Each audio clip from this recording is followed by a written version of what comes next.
네, 오늘은 지난주에 이어서 회개에 관한 말씀 함께 나가겠습니다. 네 번째 주제에 보시면은 율법 아래에서의 회개와 복음 아래에서의 회개가 있다라는 주제가 있습니다. 칼빈은 성경에는 두 가지 종류의 회개가 있다라고 이렇게 설명을 합니다. 하나는 율법의 회개 이렇게 써 있고 또 하나는 복음의 회개라고 이렇게 나누어 보았습니다. 율법의 회개는 하나님의 진노를 두려워하여 떨며 그 불안한 상태에서 붙잡힌 채 나오지 못하는 것을 말한다. 있고 또 다른 하나는 복음의 회개인데 이 회개에 있어서 죄인은 큰 고통을 받지만 고통을 이기고 일어서며 그리스도를 자기의 상처를 치료하기 위한 양약과 두려움에 대한 위로와 불행을 피하는 피난처로 의지한다. 즉 다시 말해서 율법의 회개라는 것은 이 회개라는 감정이 일어나기는 하지만 하나님에 대한 진노가 무서워서 두려워서 그 불안한 상태에 붙잡힌 거기에서 나오지 못한 그 회개의 상태를 말한다는 것이고, 복음의 회개라는 것은 복음은 언제든지 우리의 구원자 예수님과 연결된 것이기 때문에 복음의 회개라는 것은 죄를 깨닫고 고통 가운데 있지만 그리스도를 발견해서 동시에 그리스도를 자신의 이 죄로 인한 상처의 치유자라는 것을 인식한다는 것입니다. 심판에 대한 두려움에 대한 위로라고 인식하고 불행을 피하는 피난처로 의지한다라는 것입니다. 이 죄라는 것을 우리가 깨닫게 되면은 이 죄로 인해서 내가 상처를 입었구나, 내가 스스로 상처를 냈구나, 하나님과의 나의 관계가 다 틀어졌구나, 하나님의 심판에 내가 앞에 놓여 있구나 라는 것을 깨닫게 됩니다. 그래서 두려움이 오게 되죠. 그리고 불행도 느끼게 됩니다. 이 불행이라는 것은 죄가 우리의 삶에 얼마나 많은 영향을 미쳤다는 것을 깨닫게 됩니다. 굉장히 불행한 사실이죠. 그렇지만 동시에 예수 그리스도를 만나게 되면 그분은 완전하신 분이시고 그분은 치유자시기 때문에 내 이 상처를 치유하실 분은 그분이시구나, 이 하나님의 심판에서 벗어날 수 있게 하시는 분은 그분이시구나 하고 그분 안에서 치료와 위로를 찾게 되고, 불행, 이 삶의 모든 불행들을 내가 완전하게 고칠 수는 없지만 이 불행의 상태에서 피난처가 되시는 분은 예수님이시구나 라고 깨닫게 된다는 것입니다. 그게 복음의 회개이다. 그럼 성경에서 율법의 회개를 보여주는 그 참된 회개가 아니죠. 이것은 그리스도 안에 있는 회개는 아니고 단지 죄에 대한 두려움이 생겼던 그런 것들, 예가 있습니다. 가인과 사울과 유다가 있다라고 이렇게 세 가지 예를 칼빈이 들었습니다. 그들의 회개는 이 생에서 이미 들어간 지옥 관문에 불과하다. 하나님의 진노 앞에 벌을 경험하기 시작한 것이다. 가인은 아벨을 죽였고 동생 아벨을 죽였습니다. 그 죽인 시점도 참 너무 빠르죠. 아담과 하와가 에덴 동산에서 쫓겨나고 그 바로 다음 세대에 살인이 일어납니다. 천국과 같았던, 모든 것이 좋게 보였던 에덴 동산에서 쫓겨남과 동시에 자기 동생을 죽이는 일이 일어나게 됩니다. 그것도 동생이 그 형에게 잘못한 게 없어요. 보면은 동생의 제사는 하나님께서 받아들이시고 가인의 제사는 하나님께서 받아들이시지 않았기 때문에 그러한 질투심과 여러 가지 죄책감, 이런 것으로 인해서 화가 나서 동생을 죽이게 됩니다. 사울도 하나님께 순종하지 않았죠. 그래서 그의 왕권이 다윗에게 넘어갑니다. 슬픔을 표현하기도 했어요, 성경에서. 그러나 그것이 복음의 회개가 아니었다라고 칼빈은 설명을 합니다. 유다가 있었죠. 가룟 유다 말하는 것입니다. 가룟 유다가 예수님을 팔고 그 돈 받은 은을 다시 그 돈 준 사람들에게 던집니다. 죄책감이 일어나서 그러나 스스로 목숨을 끊죠. 복음의 회개가 일어나지 않은 것입니다. 그러나 복음의 회개는 죄의 가시에 찔려 아픔을 느끼면서도 하나님의 자비를 믿음으로써 각성되고 새롭게 되어 주께로 돌아선 사람들에게서 예증된다. 죄의 가시에 찔려 아픔을 느낀다는 것은 똑같습니다. 율법의 회개랑 복음의 회개가 똑같은 거예요. 죄의 가시, 죄라는 것이 가시가 있잖아요. 죄의 가시에 찔려 아픔을 느끼는 것까지는 똑같습니다. 그런데 그러면서도 하나님의 자비를 믿는다. 이게 다른 거죠. 그게 복음이에요. 복음은 복된 소식입니다. 이런 나인데도 나에게도 자비를 주신다고 하신 하나님의 약속을 믿는다는 것입니다. 받아들인다는 것입니다. 그래서 믿음으로써 뭐가 되죠? 두 개가 된다고 했습니다. 각성되고 새롭게 된다. 각성이라는 것은 정신을 차린다는 것이죠. 새롭게 된다는 것은 옛 것을 버린다는 것입니다. 그래서 주께로 돌아간다. 그 사람들이 바로 복음의 회개를 하는 사람들이다. 히스기야는 사망의 예언을 듣고 두려워 떨었다. 히스기야가 하나님께 죄를 지었죠. 경건한 사람이었는데 하나님께 교만한 죄를 짓고 사망 예언을 들었습니다. 그래서 히스기야는 그 순간 깨달았을 거예요. 아, 내가 그러한 죄를, 교만한 죄를 하나님께 들어서 내 인생이 이제 끝나는구나, 나의 삶이 이제 끝나는구나 하고 그 예언을 듣고 인정했을 것입니다. 이 회개는 항상 인정이 들어가요. 아, 내가 그 벌을 받기에 마땅하다라는 생각이 들었을 것입니다. 그래서 두려워했고 떨었습니다. 그러면서도 그는 울면서 기도를 했습니다. 하나님의 선하심을 바라보고 다시 확신을 되찾았습니다. 무슨 확신일까요, 이게? 하나님께서 나를 버리시지 않는다 라는 확신을 다시 되찾은 것입니다. 근데 이것은 비록 히스기야가 구약 성경에 있는 사람이지만 복음의 회개죠. 복음의 회개라는 것은 하나님께서 나를 용서하실 때 하나님의 그 중간자, 미디에이터, 구약 성경의 표현으로는 메시아, 신약 성경에서는 그리스도, 이 메시아를 통해서 나를 구원하실 것이다. 그래서 그분 하나님께 다시 나는 사랑을 얻게 될 것이다 라고 하는 확신을 되찾았다는 것입니다. 니느웨 사람들은 멸망하리라는 무서운 위협을 듣고 마음이 괴로웠지만 굵은 배를 입고 재에 앉아 기도하며 하나님께서 그들을 불쌍히 여기셔서 맹렬한 진노를 돌이키시기를 희망했다. 니느웨 사람들도 마찬가지예요. 이 사람들도 하나님의 율법에 관계없는 사람들이었습니다. 그때 당시에 가장 큰 도시였고 모든 것이 풍성했던 그런 것이었지만 요나를 통해서 하나님께서 너희들 회개하지 않으면 곧 망할 것이다 라고 하는 메시지를 들었습니다. 그랬을 때 요나는 이 니느웨 사람들이 회개하는 것을 원하지도 않았고 니느웨 사람들이 회개하는 것을 기대하지 않았습니다. 요나는. 그런데 결국은 하나님께 도망가다가 다시 니느웨로 갔죠. 가서 회개의 말씀을, 심판의 말씀을 선포했습니다. 그때 니느웨의 왕부터 어린아이까지 다 베옷을 입고 회개하는 일이 일어납니다. 그때 그들은 베옷을 입고 재를 머리에 뿌리면서 앉아서 한탄하고 있는 것에서 멈추는 것이 아니라 기도했다는 것입니다. 하나님께서 그들을 불쌍히 여기셔서 진노를 거두시기를 희망하는 마음으로 기도했다는 것입니다.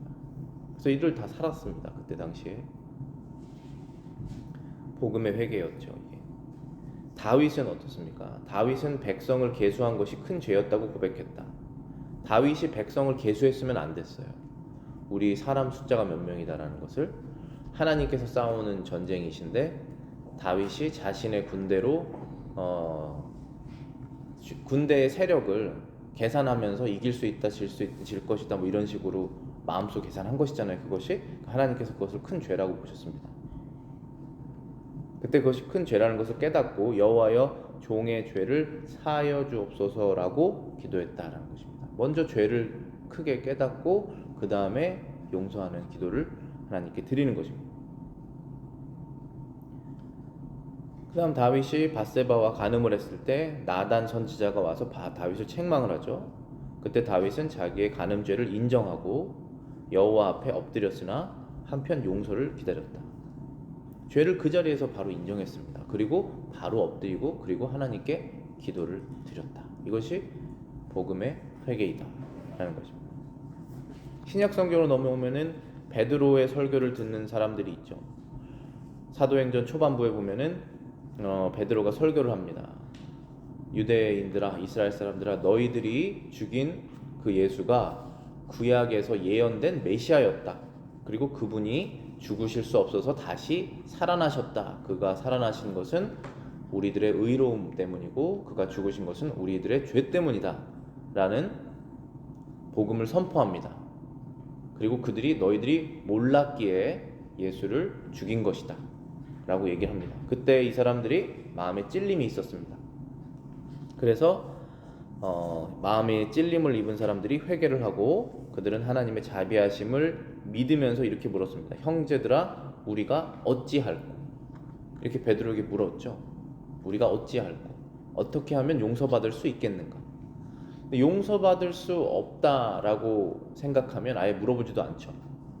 그리고 그것은 죄가 아니야 라고 생각한다면 당연히 물어보지도 않았겠죠. 그래서 죄라는 것을 인식했을 때 인식하기 전에 그것이 죄다라는 것을 누군가가 얘기했을 때 그건 죄가 아니야 라고 받아들이는 사람이 있을 것이고 그것은 죄이다. 그런데 어떻게 용서를 받을까 라고 하는 사람이 복음의 회개로 가는 것이고 그것은 죄이지만 나는 이제 방법이 없다. 나는 이제 절망 가운데 있다 라고 하는 사람들이 율법의 회개만 한 상태이겠죠. 그런데 베드로의 설교를 듣고 이 사람들은 하나님의 은혜로 율법의 회개에서 복음의 회개로 넘어가게 됩니다. 우리가 어찌할꼬? 용서받을 길이 무엇인가? 라고 소망을 갖고 물어보게 됩니다. 그래서 주 예수 그리스도를 믿어라 라고 베드로가 복음을 전하죠. 베드로 자신의 회개도 이와 동일했다. 그는 몹시 울었으나 소망을 버리지 않았다. 베드로도 자신의 죄를 깨닫게 됩니다. 예수님께서 예언하신 대로 예수님을 3번 부인하게 되죠. 그리고 부인했다라는 것을 베드로가 깨닫게 됩니다. 그때에 베드로가 굉장히 슬퍼했지만 그 슬픔이 가룟 유다의 슬픔과 다른 것은 가룟 유다는 율법의 회개에 머물러서 절망했고 스스로 결국 목숨을 끊었죠. 그러나 베드로는 복음의 회개에 근거하여서 회개를 한 것입니다. 그리고 나중에 예수님이 찾아오셔서 다시 예수님과의 관계를 회복하는 그런 것을 해주시죠. 지금까지 여기 다룬 것은 복음의 회개와 율법의 회개 다뤄봤습니다. 다음 주제로는 회개에 대한 정의, 칼빈이 성경에서 말하는 이 참된 회개에 대한 정의를 내려보고 있는데요. 사도행전 20장 21절 말씀을 인용했습니다. 유대인과 헬라인들에게 하나님께 대한 회개와 우리 주 예수 그리스도께 대한 믿음을 증거한 것이라. 이건 바울이 한 말인데요. 유대인과 헬라인들에게 하나님께 대한 회개와 우리 주 예수 그리스도께 대한 믿음을 증거했다. 나는 이것밖에 한 것이 없다. 이렇게 말했습니다. 내가 여태까지 계속 내 힘을 다해서 한 것은 바로 이거 2개다. 그리고 사람들 상관없이 그 사람이 유대인이든 헬라인이든 어떤 사람이든 상관없이 유대인 헬라인은 결국은 전 세계 사람들 다 포함하는 것입니다. 이 2 부류밖에 없어요. 성경에는. 유대인 아니면 이방인 헬라인. 하나님께 대한 회개 첫 번째죠. 하나님께 대한 회개. 두 번째는 우리 주 예수 그리스도께 대한 믿음. 이 2가지를 전했다는 것입니다. 여기서 바울은 회개와 믿음을 서로 다른 것으로 여긴다 그것들은 서로 분리될 수 없을지라도 구별되어야 한다. 소망이 없는 믿음은 존재하지 않으나 믿음과 소망이 서로 다른 것 같이 회개와 믿음도 항구적인 줄로 묶여 있어서 서로 결합할 필요는 있어도 혼동해서는 안 된다.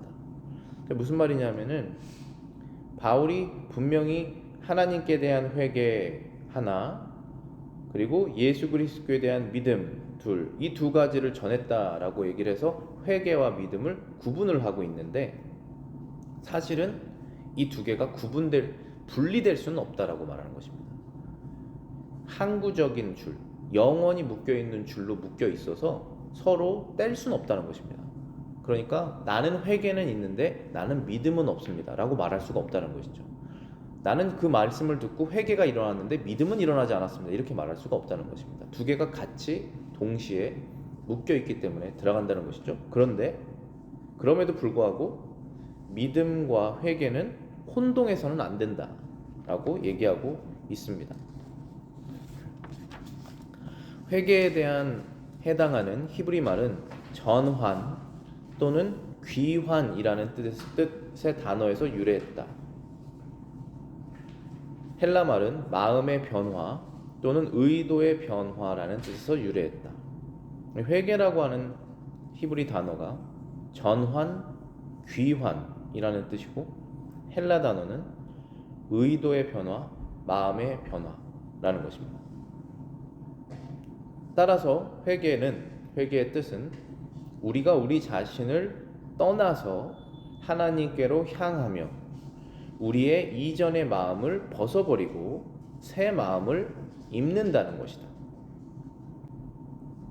그렇기 때문에 회개의 올바른 정의는 우리의 생활을 참으로 하나님께로 전향하는 것이며, 하나님을 순수하게 또는 진실하게 두려워하기 때문에 전향하는 것이다. 회개는 옛사람과 육의 죽임과 성령의 살림으로써 구성이 된다. 즉 회개는 하나님께로 돌아간다는 것입니다. 전환, 방향이 180도로 바뀐다는 것을 의미하는 것이죠. 우리의 이전의 마음을 고쳐서 완전히 다른 새로운 마음을 입는다는 것입니다. 우리의 생활을 바꿔서 하나님께로 나아간다는 것입니다. 하나님을 순수하고 진실하게 두려워하기 때문에 내가 머물고 있는 회개의 자리를 박차고 돌아선다는 것입니다.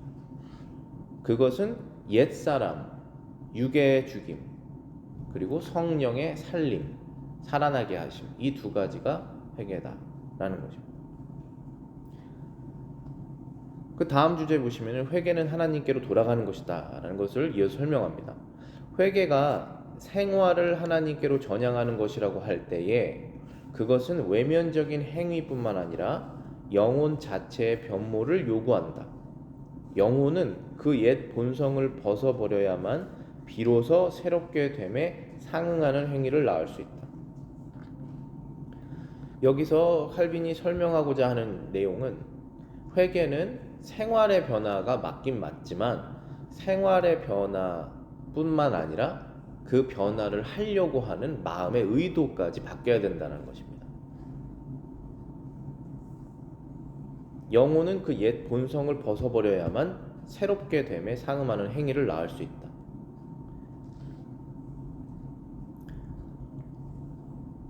모세는 이스라엘이 어떻게 회개하면 하나님께로 올바로 돌아올 수 있는가를 알려주기 위해서 마음을 다하고 목숨을 다하여 라고 하였다. 또 모세는 회개를 마음의 할례라고 불러서 가장 깊은 심층에까지 살핀다. 회개의 참된 성격을 가장 잘 드러낸 것은 예레미야 4장이다. 우리가 회개라고 했을 때 생활의 변화가 없으면 회개가 아닙니다. 그런데 생활의 변화는 있는데 마음의 깊은 변화가 없이 생활의 변화만 있다면 그것도 회개가 아니다라고 말하고 있는 것이죠. 그래서 모세가 너희 이스라엘아 너희들은 회개하고 하나님께로 돌아가라 라고 했을 때 그 돌아간다라는 것이 무슨 뜻이냐라고 했을 때 마음을 다하고 목숨을 다하여 주 너의 하나님을 사랑하라. 그래서 너희의 모든 것을 다해서 그분을 사랑하는 것이 회개된 마음이다. 그러니까 옛사람을 죽는다는 것이 이 내 생활과 마음과 모든 의도가 내가 없어지는 것을 말하는 것이잖아요. 옛사람을 죽인다는 것이. 그리고 이 모든 내 마음 안에 의도와 내 생활의 모든 목적이 하나님으로 가득 차 있는 그 상태를 말하는 것이지 않습니까? 그래서 그것을 잘 설명하기 위해서 모세가 마음을 다하고 목숨을 다하고 뜻을 다하고 힘을 다해서 너희 하나님을 사랑하는 것이 하나님이 우리에게 요구하시는 것이다.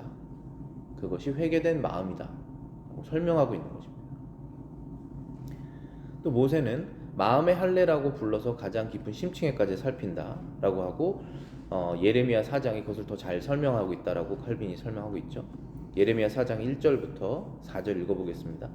여호와께서 이르시되 이스라엘아 내가 돌아오려거든 내게로 돌아오라.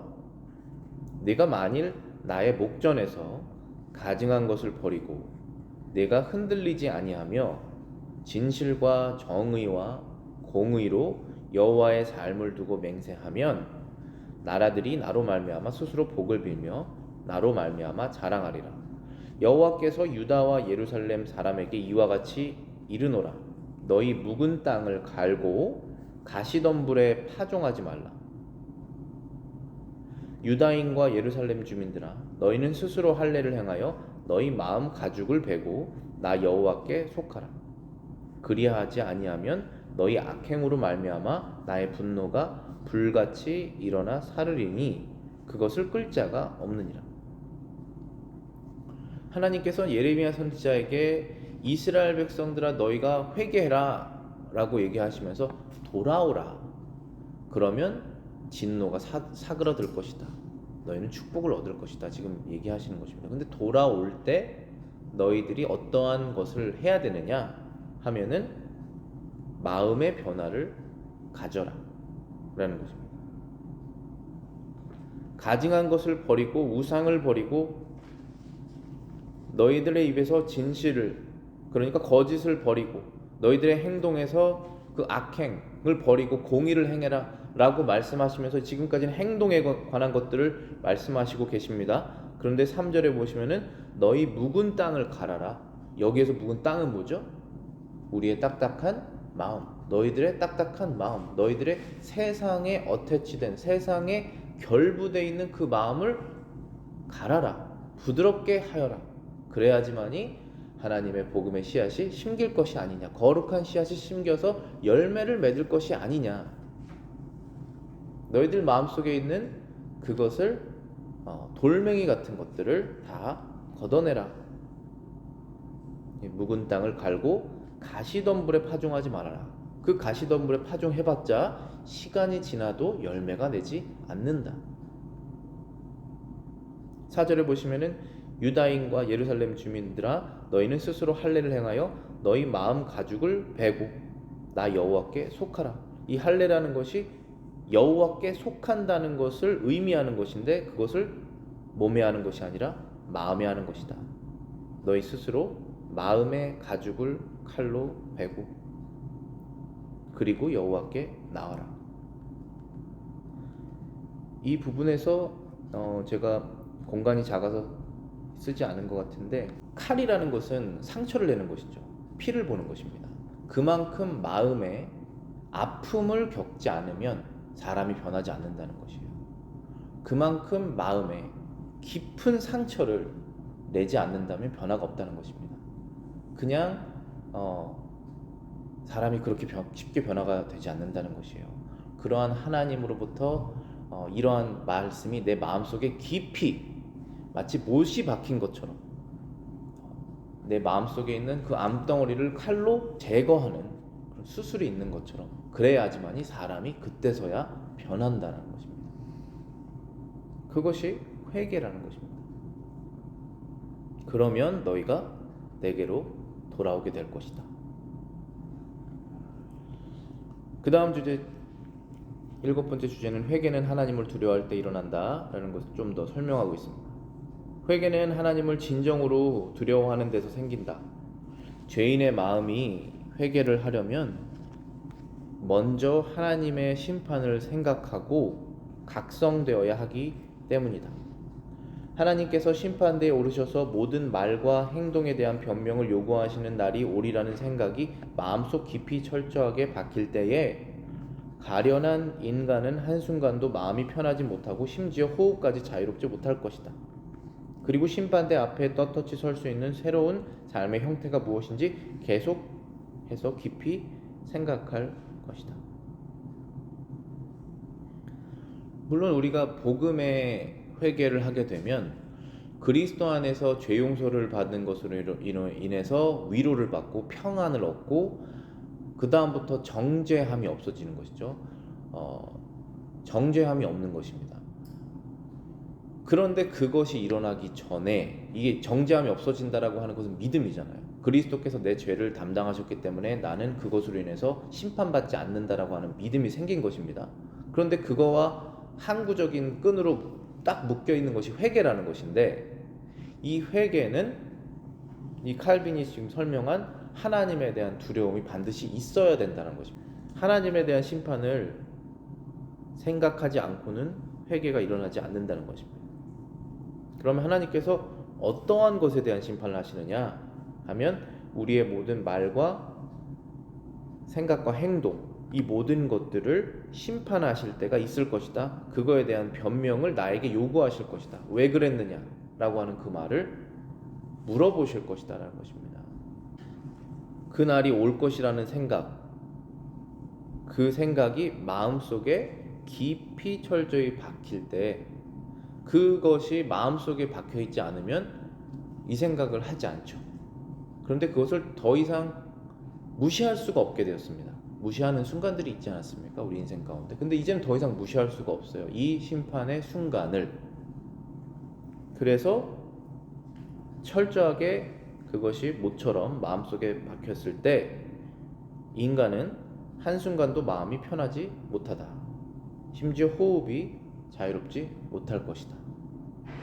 그리고 그 다음부터 일어나는 것이 심판대 앞에 떳떳이 서려면 내가 지금부터 어떠한 새로운 삶을 살아야 할까 하고 깊이 생각한다는 것입니다. 그러다 예수님을 만나는 것이죠. 성경은 우리가 형벌을 싫어할 뿐 아니라 죄 자체를 미워하고 혐오할 때 그것을 가리켜 하나님의 뜻대로 하는 근심이라고 부른다. 하나님의 뜻대로 하는 근심이라는 성경 표현이 있죠. 근데 그것이 무엇이냐면 우리가 형벌을 싫어할 뿐 아니라 죄 자체를 미워하고 혐오할 때 그것을 가리켜 하나님의 뜻대로 하는 근심이라고 부른다. 왜냐하면 형벌은 이미 우리가 지나갔습니다. 형벌은 받지 않게 되죠. 그리스도 안에서. 그래서 하나님의 뜻대로 하는 근심을 하는 하나님의 자녀들은 형벌 때문에 이 근심을 하는 것은 아니에요. 그러면 종으로서 근심을 하는 것이잖아요. 그것이 아니라 자녀로서 하나님께서 이 죄를 싫어하시기 때문에 어떻게 하면 내가 이것을 안 할 수 있을까라고 하는 근심을 한다는 것이죠.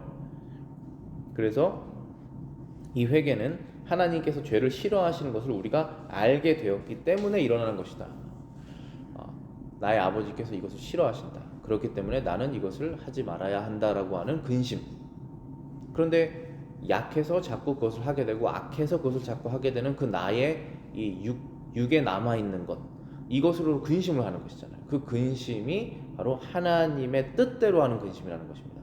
그럼 하나님의 뜻대로 하지 않는 근심은 뭐냐면은 바로 율법의 회개죠. 율법의 회개라는 것은 이렇게 내가 이 죄를 지면은 벌을 받게 될 것이니까 난 이걸 하면 안 된다 라고 하는 율법의 회개에서만 머무르게 되는 것이죠.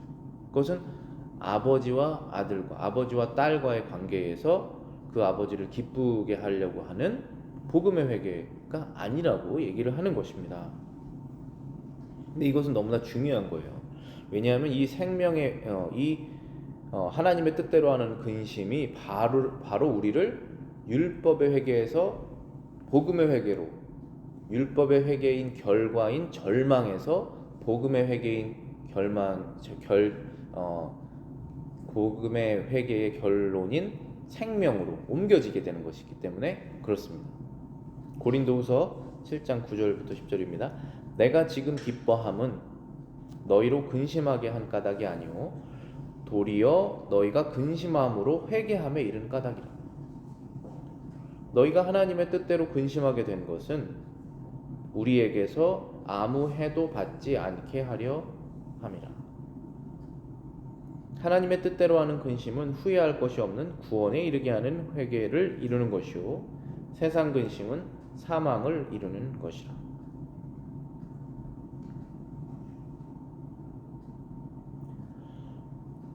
지금 고린도후서에서 바울이 말하고 있는 내용은 고린도에 있는 신자들이 근심을 하고 있다라고 얘기를 하는 것입니다.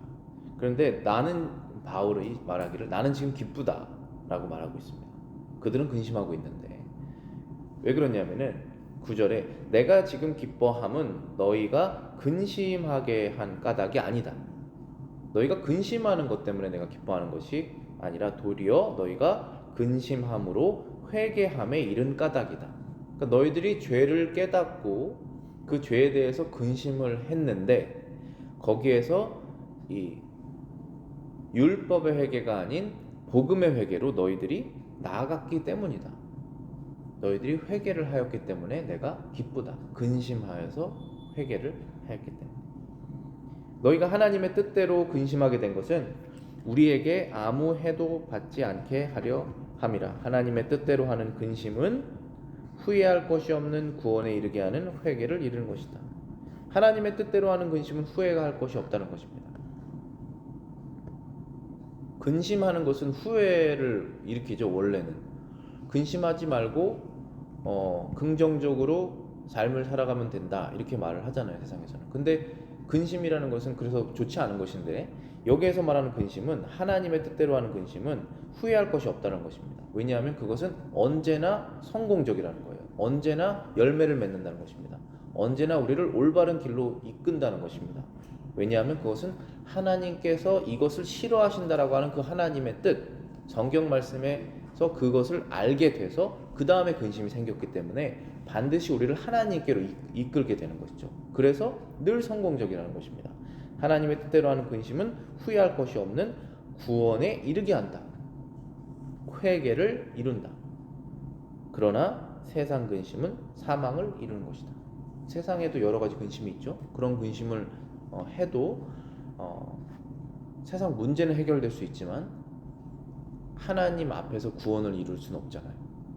하나님께서 사랑하라고 하셨다라고 하는 그 뜻을, 그 말씀을 내가 확실하게 알았고 그것은 하나님의 뜻이잖아요. 근데 그거에 제가 합당하지 못하잖아요. 합당한 행동을 하지 못하니까 그것에 대한 하나님의 뜻에 합당하지 못하기 때문에 근심이 일어나는 것이죠. 그래서 우리가 회개 자리로 가게 된다는 것입니다. 그러면 다시 거기에서 구원이 찾아오죠. 어떤 구원이죠? 사랑하지 못하는 것이 죄잖아요. 그 죄가 용서함을 받아야 되지 않겠습니까? 그 용서함을 받는 것에 대한 근거가 그리스도께서 그 죄 때문에 나를 위해서 죽으셨구나 라는 것을 깨달아서 나의 죄가 없어진 것이잖아요. 죄책감도. 그런데 거기에서 올바른 회개를 한 사람은 내가 그러한 죄가 이제 다 용서받았으니까 나는 그럼 또 똑같은 죄를 지어도 되겠네. 그렇게는 하진 않잖아요. 더 하나님께 회개하는 마음으로 나아가는 것이잖아요. 그렇기 때문에 항상 그것은 후회할 것이 없다 라고 얘기를 하는 것이죠. 구원에 이르게 한다라는 것입니다. 그 과정이 반복적으로 일어나잖아요. 근데 만약에 그 과정이 생략되면 우리 인생에서 결국은 그 사람은 한때는 구원받은 것처럼 보였는데 결국은 구원에까지 이르지 못할 수 있지 않겠습니까? 그것이 계속적으로 일어나지 않는다면. 그래서 구원에 이른다는 것이, 물론 구원은 한 번에 일어나는 것이에요. 구원은 단번에 내가 예수님을 믿는 믿음으로 단번에 일어나는 것이 구원이지만, 성경에서 구원에 이른다, 구원을 이루어라 이렇게 하는 뭔가 장기적인 그런 표현을 쓸 때는 우리가 성화돼서 점점점 거룩하게 되는 과정을 너희들이 계속 겪을 것이다. 그런데 그 과정 없이는 참된 구원이 아니다라는 말을 하는 것이죠. 기도하고 마치겠습니다.